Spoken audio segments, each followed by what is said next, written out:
Hello बच्चों, मैं R P. Shukla, faculty Hindi, Praxis Vidyapeeth Rohli Basti से। बच्चों, आज के अपने इस वीडियो में हम लोग कारक भाग 2 पर चर्चा करेंगे। बच्चों, जैसा कि आप लोग अपने पहले भाग में कारक के बारे में पढ़ लिया, कारक के जो भेद होते हैं उसके बारे में आप लोगों ने पढ़ लिया, आप कारक चिन्ह समझ चुके हैं। अब आगे हम देखते हैं एक एक करके कि क्या होता है, इसका उदाहरण के साथ देखते हैं। जैसे पहला कारक है कर्ता कारक। कर्ता कारक क्या है?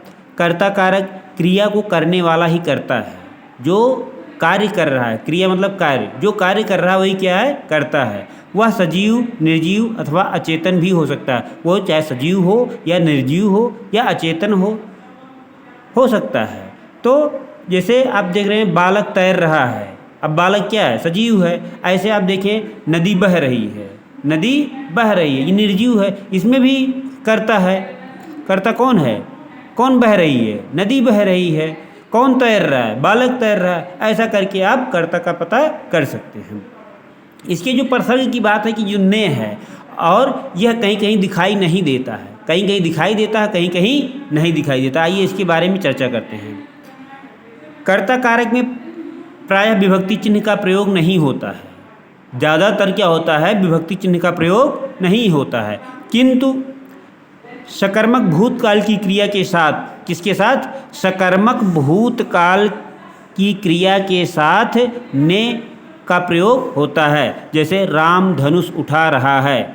अब इसमें कार्य कौन कर रहा है? राम कर रहा है, इसके साथ लेकिन ने नहीं लगा हुआ है। जैसे राम ने धनुष उठा लिया, राम ने धनुष उठा लिया यानी भूतकाल की क्रिया हो गई है। उठा लिया काम यानी खत्म हो चुका है, इसके साथ यहाँ पर ने लगा हुआ है, राम के साथ ने लगे हुआ। ऐसे और उदाहरण दिए गए हैं और इसके बारे में जानते हैं। और क्या होता है,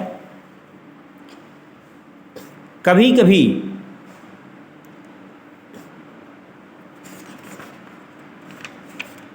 कभी कभी को का प्रयोग होता है।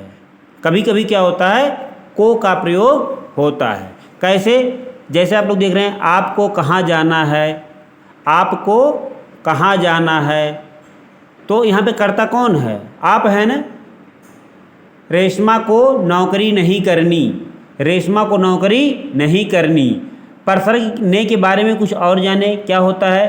कर्ता कारक के प्रसर्ग ने का प्रयोग बहुत सीमित है। सकर्मक क्रिया आदि भूतकाल में तो कर्ता के साथ ने जुड़ेगा, अन्यथा नहीं जुड़ेगा। यहाँ पर ये बताया जा रहा है कि अगर भूतकाल की वाक्य अगर भूतकाल का हो और सकर्मक क्रिया हो तब ने जुड़ेगा, अन्यथा नहीं जुड़ेगा। यहाँ पर आप देखिए रोहित सोया, अकर्मक क्रिया है, यहाँ पर नहीं जुड़ा है, प्रसर्ग ने लगा है? नहीं लगा है। रोहित खाना खा रहा है, सकर्मक क्रिया है, वर्तमान काल की है, इसमें ने लगा है? नहीं लगा है। क्यों? क्योंकि यहाँ सकर्मक तो हुआ लेकिन भूतकाल का होना चाहिए था। यहाँ पे अगर सकर्मक होता और भूतकाल का होता तब ने लगा होता। यहाँ आप देखिए रोहित सोएगा, अकर्मक है, भविष्यत काल का है, ने नहीं लगा है। रोहित ने पाठ पढ़ा, सकर्मक है, भूतकाल का है, तब यहाँ जाकर के ने लगा हुआ है। इसके बारे में और कुछ जानते हैं। सामान्यतः क्रियाकर्ता के लिंग और वचन के अनुसार होती है। ज़्यादातर आपने क्या देखा होगा कि कर्ता के ही अनुसार क्रिया होती है, परंतु कर्ता के साथ ने जुड़ने पर क्रिया कर्म के लिंग और वचन के अनुसार होती है। जब कर्ता यानी जब कर्ता क्या हो? जब क्रिया भूतकाल की हो और सकर्मक हो, जब भूतकाल की हो और सकर्मक हो तो वहाँ पर ने जुड़ेगा, और ने जुड़ने पर क्रिया कर्म के लिंग और वचन के अनुसार हो जाती है। जिसमें यानी जिस वाक्य में ने लगा हो तो उसमें क्रिया का जो लिंग वचन आदि है वो किसके अनुसार हो जाएगा? कर्म के अनुसार हो जाएगा, ना कि कर्ता के अनुसार। बाकी अगर साधारण वाक्य में आप देखेंगे तो वहाँ पर कर्ता के ही अनुसार क्रिया होती है। तो यहाँ पर आप देखिए, जैसे यहाँ पर कुछ उदाहरण दिया है कि राम रोटी खाता है, राम रोटी खाता है।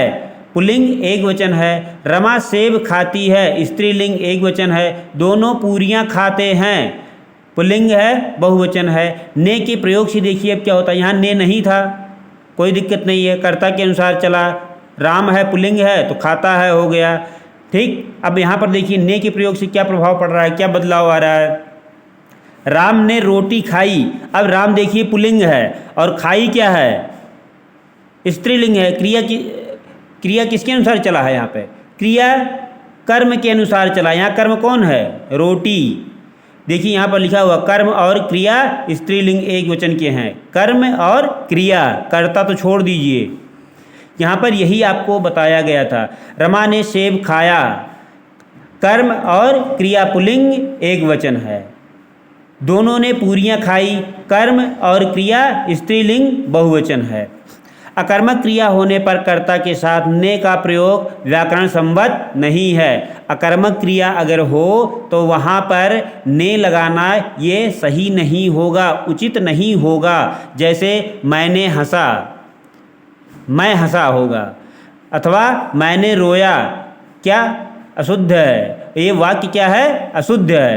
कर्ता प्लस ने वाले वाक्य में यदि कर्म के साथ को प्रसर्ग जुड़ जाए तो क्रिया सदैव पुल्लिंग एक वचन में रहती है।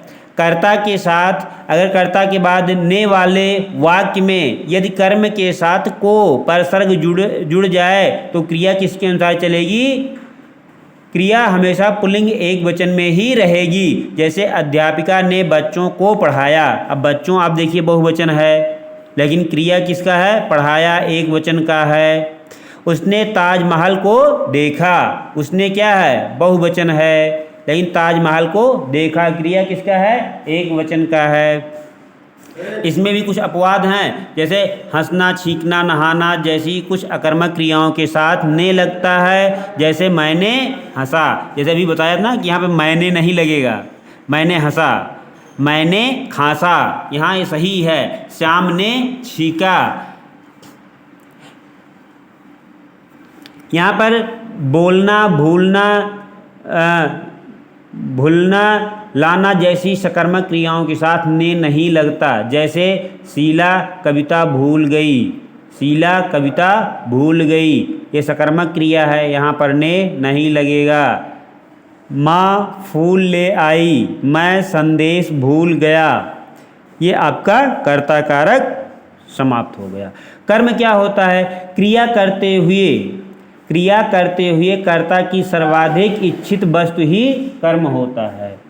क्रिया करते हुए कर्ता की सर्वाधिक इच्छित वस्तु ही कर्म होता है। दूसरे शब्दों में कर्ता की क्रिया का फल जिस पर पड़े उसे कर्म कारक कहते हैं। ये आप यहाँ से याद कर सकते हैं कि कर्ता की क्रिया का फल जिस पर पड़े, कर्ता की क्रिया का फल जिस पर पड़े उसे कर्म कारक कहते हैं। कर्म कारक में प्रायः कारक चिन्ह नहीं आता है, इसमें भी इसका पहचान चिन्ह है को, लेकिन अक्सर यहाँ भी नहीं आता है। जैसे मैंने आम तोड़े, मैंने आम तोड़े, तो यहाँ पे कर्म कारक कौन सा है, आम कर्म है। तुम फल खाओ, तुम फल को खाओ, ये कहना उचित नहीं होगा। कभी कभी को का प्रयोग होता है, जैसे दरवाजे को बंद करो, दरवाजे को बंद करो। राम को देखो कितनी मेहनत कर रहा है। ठीक, तो इस तरह से यहाँ पे कर्म कारक के ये उदाहरण है। करण कारक, करण कारक क्या होता है, क्रिया संपन्न करने में जो माध्यम या साधन बनता है उसे करण कारक कहते हैं। यानी जो साधन के रूप में प्रयोग किया जाता है, साधन के जिससे काम किया जाए उसमें क्या होता है, जिसके साथ से लगा हो वहाँ पर करण कारक होगा। कैसे, इसके विभक्ति चिन्ह हैं से और के द्वारा। जैसे राम ने रावण को बाण से मारा, यहाँ पर अगर आप देखेंगे तो देखिए राम ने ये कर्ता का है, ये रावण को ये कर्म हो जाएगा, रावण को क्या हो जाएगा, कर्म हो जाएगा। बाण से, यहाँ पर किससे मारा है, बाण से मारा है, तो ये जो से लगा हुआ है बाण से, ये क्या हो जाएगा, करण कारक हो जाएगा। आँखों से,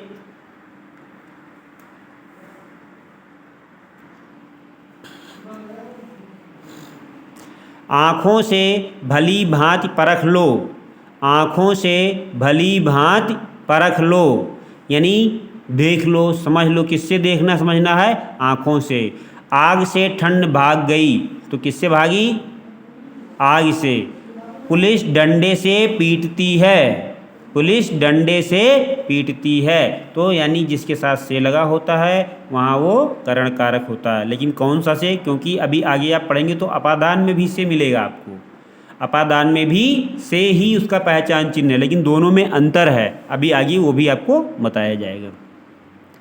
संप्रदान कारक, जिसे कुछ दिया जाए, जिसे कुछ दिया जाए या जिसके लिए क्रिया की जाए उसे संप्रदान कारक कहते हैं। जिसे कुछ दिया जाए या जिसके लिए क्रिया किया जाए। जिसका विभक्ति चिन्ह क्या है? के लिए। जैसे भाई के लिए टॉफ़ी ले आओ।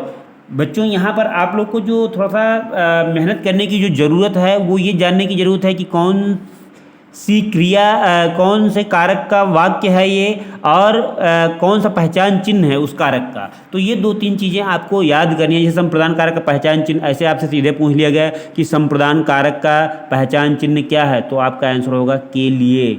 करण कारक का पहचान चिन्ह क्या है? से, के द्वारा। ये ऐसे ही चीज़ें आपको याद करनी है। अपादान कारक, यहाँ आप संप्रदान कारक पढ़ चुके, जिसके लिए कुछ किया जाए, उसमें क्या होता है? संप्रदान कारक क्या है?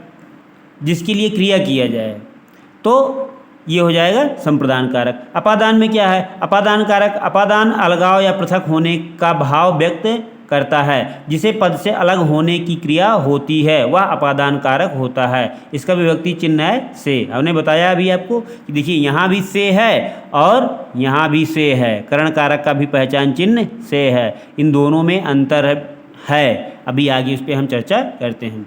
जैसे पेड़ से फल गिरे और आसमान से ओले बरसे, यहाँ पे अलगाव के अर्थ में है। अब पेड़ से फल क्या हो रहा है? गिर रहा है, अलग हो रहा है।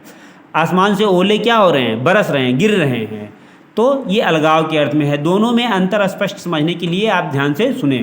परसर्ग से के बारे में कुछ और, से परसर्ग करण कारक में भी जुड़ता है और अपादान में भी, परंतु दोनों की पहचान अस्पष्ट है। कैसे? देखिए, अब यदि किसी वस्तु के द्वारा कार्य किया जा रहा है, यदि किसी वस्तु के द्वारा कार्य किया जा रहा है, वह वस्तु क्रिया का साधन बन रही है, तो करण कारक होगा। यदि जिसके द्वारा, जैसे आप पेन से लिख रहे हैं, पेन से लिख रहे हैं, तो से यहाँ जो लगा है ये क्या है? साधन है। किससे लिख रहे हैं? पेन से लिख रहे हैं, तो से ये कौन से में आ जाएगा? ये तुरंत करण कारक में आ जाएगा। यही यहाँ पर बताया गया है। और यदि किसी वस्तु का स्थान से अलग होना बताया जा रहा है तो अपादान कारक होगा। यदि साधन के रूप में बताया जाए तो करण कारक होगा, और किसी को अगर अलगाव के रूप में बताया जा रहा है, किसी को अलग होने, किसी वस्तु का स्थान से अलग, यानी अपनी जगह से उसको अगर अलग किया जा रहा है, तो वहाँ पर क्या होगा? अपादान कारक होगा। करण कारक के यहाँ पर कुछ उदाहरण दिए गए, यहाँ पर अपादान कारक के उदाहरण दिए गए। जैसे अपने हाथ से लिखता हूँ, हाथ से लिखता हूँ, किससे लिखता हूँ? हाथ से। हाथ क्या है? साधन है, लिखने का साधन है। मेरे हाथ से कलम गिर गई, अब मेरे हाथ से अगर कलम गिर गई तो क्या हो गया? यानी हाथ से कलम क्या हो रहा? अलग हो रहा, अलगाव के अर्थ में है। तो आशा करता हूँ ये भी आपको समझ में आ गया होगा। नेक्स्ट आता है हमारा संबंध कारक।